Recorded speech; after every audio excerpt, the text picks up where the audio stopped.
নমস্কাৰ। শাওণ মাহ অৰ্থাৎ ধৰ্মৰ কাৰণে পবিত্ৰ মাহ। মই আজি শাওণ মাহৰ বিশেষত্ব অৰ্থাৎ মহাদেৱৰ কাৰণে এই শাওণ মাহ কিয় প্ৰিয় আৰু ভক্তসকলে কৰা মনোকামনা এই শাওণ মাহত কিয় পূৰণ হয়, আহা জানো। আৰু লগতে শিৱ পূজাত যে বেলপাত ব্যৱহাৰ হয় আৰু এই বেলপাতৰ ওপৰত কি পৌৰাণিক কাহিনী আছে সেয়া জানিবলৈ মোৰ ভিডিঅ'টি সম্পূৰ্ণকৈ চাওক।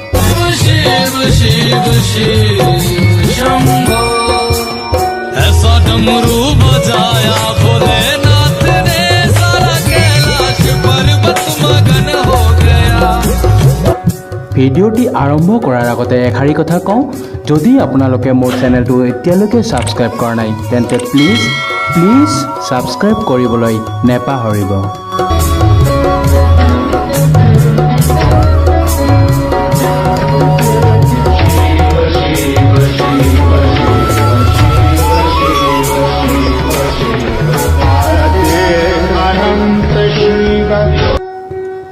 বলা আৰম্ভ কৰোঁ।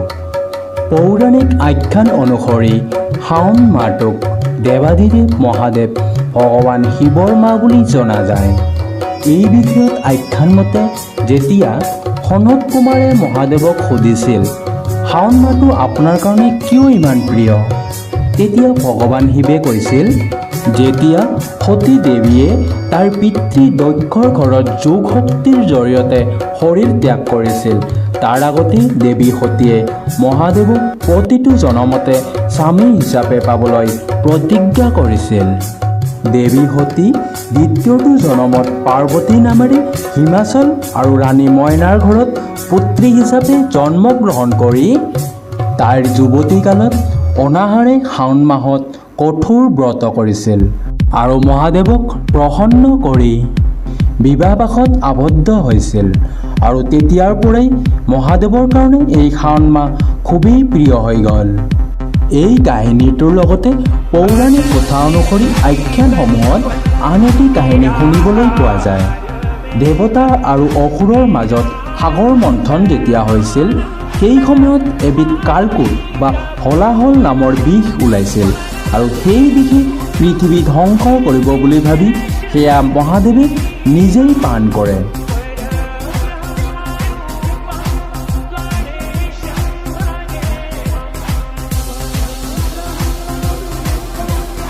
মহাদেৱে বিষ পান কৰাৰ সময়ত মাতা পাৰ্বতীয়ে তেওঁৰ গলত চেপি ধৰিছিল আৰু সেই বিষৰ প্ৰভাৱ অকল ডিঙিতেই থাকিলে আৰু সেইকাৰণে কণ্ঠটো নীলা ৰঙৰ হৈ গ'ল আৰু তেতিয়াৰ পৰাই তেওঁৰ নাম নীলকণ্ঠী ৰূপে জনাজাত।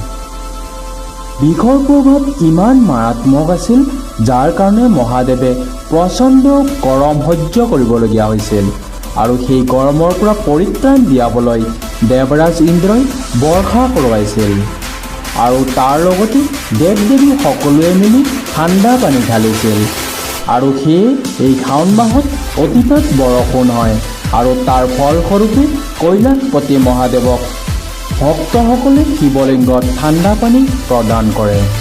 শাওণ মাহত শিৱক বিশেষ ধৰণে পূজা কৰা হয়।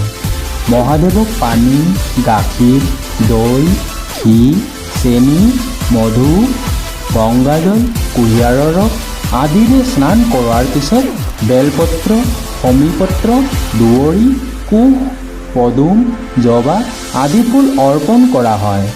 ইয়াৰ লগত ধতুৰা, ভাং, শ্ৰীফল আদিও অৰ্পণ কৰা হয়। মহাদেৱ শিৱক পূজা কৰিবৰ সময়ত ব্যৱহাৰ কৰা বেলপাত আৰু শমীপাত এই সম্বন্ধেও কাহিনী বৰ্ণিত পোৱা যায়। শিৱক পূজা কৰিবৰ সময়ত ব্যৱহাৰ হোৱা বেলপাত আৰু শমীপাত এই সম্বন্ধেও বিভিন্ন ধৰণৰ কাহিনী শুনিবলৈ পোৱা যায়। পৌৰাণিক কথা অনুসৰি 89,000 ঋষিয়ে মিলি পৰম পিতা ব্ৰহ্মাক মহাদেৱক সন্তুষ্ট কৰাৰ কাৰণে যেতিয়া উপায় বিচাৰিলে তেতিয়া ব্ৰহ্মাই কৈছিল মহাদেৱক 100টা পদুম অৰ্পণ কৰিলে যিমান সন্তুষ্ট হয় সিমানেই এপাহ নীলকমল অৰ্পণ কৰিলেও হয়। ঠিক তেনেদৰে 1000 নীলকমলৰ সমান এখিলা বেলপাত আৰু 1000 বেলপাতৰ সমান এখিলা শমীপাত আৰু এইকাৰণেই মহাদেৱৰ পূজাত বেলপাতকেই প্ৰধান নিৰ্মালী হিচাপে সকলোৱে ব্যৱহাৰ কৰি আহিছে। আহা এতিয়া আমি বেলপাতৰ ওপৰত থকা পৌৰাণিক আখ্যানৰ কথা শুনো। এজন ডকাইতে ডকাইতি কৰি কৰি নিজৰ পৰিয়াল পোহপাল কৰিছিল। শাওণ মাহত এদিন যাত্ৰীক ডকাইতি কৰিবৰ কাৰণে এজোপা গছত উঠি বহি লুকাই আছিল। কিন্তু কোনো সুবিধা নোপোৱাত গোটেই দিনে ৰাতি সেই গছজোপাতেই বহি থাকিব লগাত পৰিল আৰু সেই চিন্তাত তেওঁ গছৰ পৰা এখিলা এখিলাকৈ পাত ছিঙি তলত পেলাই দিব ধৰিলে। হঠাৎ ডকাইতজনৰ সন্মুখত মহাদেৱ শিৱ প্ৰকট হয় আৰু বৰদান মাগিবলৈ কয়। আচম্বিতে হোৱা শিৱৰ কৃপা দেখি মনত তেওঁৰ ভাৱ হ'ল।